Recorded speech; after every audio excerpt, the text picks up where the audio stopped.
So in 2022, I got my first big boy job, and it was at a factory, and I was employed as a general worker.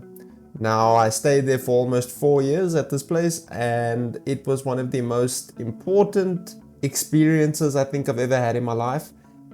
But it's an experience I never want to relive again. And before we get into it, this is not a video about me hating on any factory jobs or anything. Like, I know a lot of people have worse jobs and, have to risk their lives every single day just to put food on the table. So this is not that kind of video at all. Okay, let's get into it.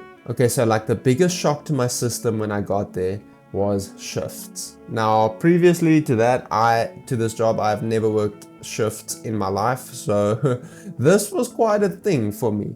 So we basically worked like the main two patterns were just like day shift and night shift, but the majority of the time it was 12 hours. Okay, so the day shift started at 6 a.m. and then you would leave work at 6 p.m. So that means I was already awake at like 4:30 a.m. I mean, you go to work when it's dark and then you leave when it's dark. And like, oh man, I hated that so much, dude. Like, it just felt like my whole day was taken away from me. And then when you come home, you're just like so tired that you don't even want to do anything. And then you just basically eat and go to sleep and then repeat. But I definitely think I got used to it.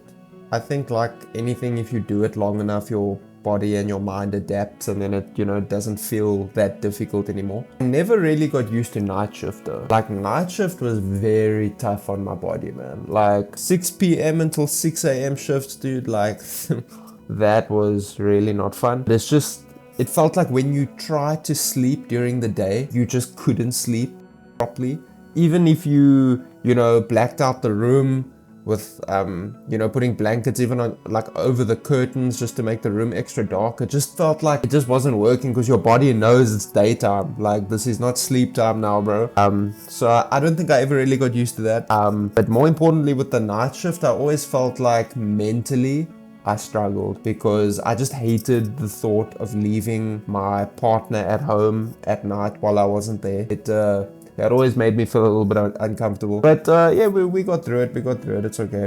But I think one of the biggest blessings that this factory job gave me is it really introduced me to reading. I think when you are in an environment that you don't really want to be in and you are spending a lot of time with your thoughts and wanting to learn new things that can get you out of the situation and, upskill yourself, it definitely led me down the path to reading more books. Now look, I'm not going to say like I'm this big avid reader because I don't read every single day. I know I should. There was a stage, especially during my time working there, that I did. But yeah, I definitely became more intellectualized, if you want to call it that. No, not really. I just, that was when I started going down the self-help route and like reading books like Atomic Habits and 48 Laws of Power, Psychology of Money, and the big one, Ryan Holiday's books, bro.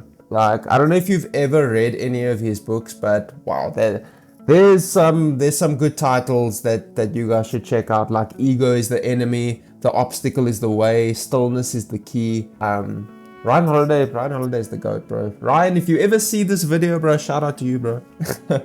But yeah, it definitely led me down the path of, reading more books because I was never a reader as a child. As much as my parents encouraged me to read, I was like, no, that is for nerds, bro. I'm about to kick a ball outside.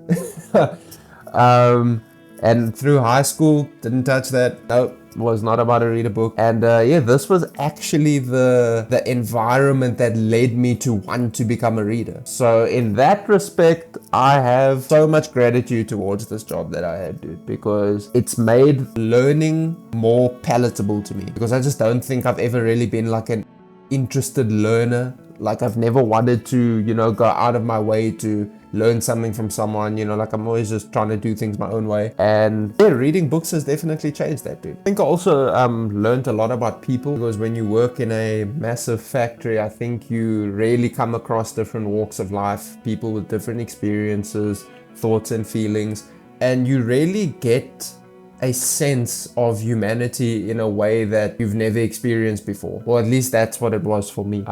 Really coming across different personalities and characters, and it teaches you a lot about people, about how to deal with different people, and that was also such a major positive for me in this job. And I think the biggest thing for me is that it really showed me that I wanted something different. I wanted something more. I felt like I have a creative fire that I've let be dormant for a long time, and I wanted to express it. And I guess that's why you are seeing this video right now, is that I'm expressing myself creatively through these YouTube videos and streaming. And yeah, none of that would have happened if I didn't have this job, if I didn't have this experience. So yeah, like I look back on it now with, you know, positivity, because I really believe everything happens for a reason, and that's how you got to move through life, man. You shouldn't be looking back negatively on everything in your life. I'm assuming that yes, we do have a lot of bad experiences in our lives that, you know, we can't look at positively, but I at least try to do that with this situation, because I really didn't like the job, and I really, like, while I was in it, I really just was in a bad headspace, man. And now looking back on it, I see that there was a lot of positives. It really was. And that's how I'm just trying to live my life now, is like through the negative things that we go through, just always try and see the silver lining. And it's an attitude I never used to have, but it's something I'm definitely trying to have going forward. So yeah, that's the video, guys. If you want to support me, you can buy your boy a coffee. Link is in the description. Check out the Twitch if you want. And yeah, see you in the next one. Peace.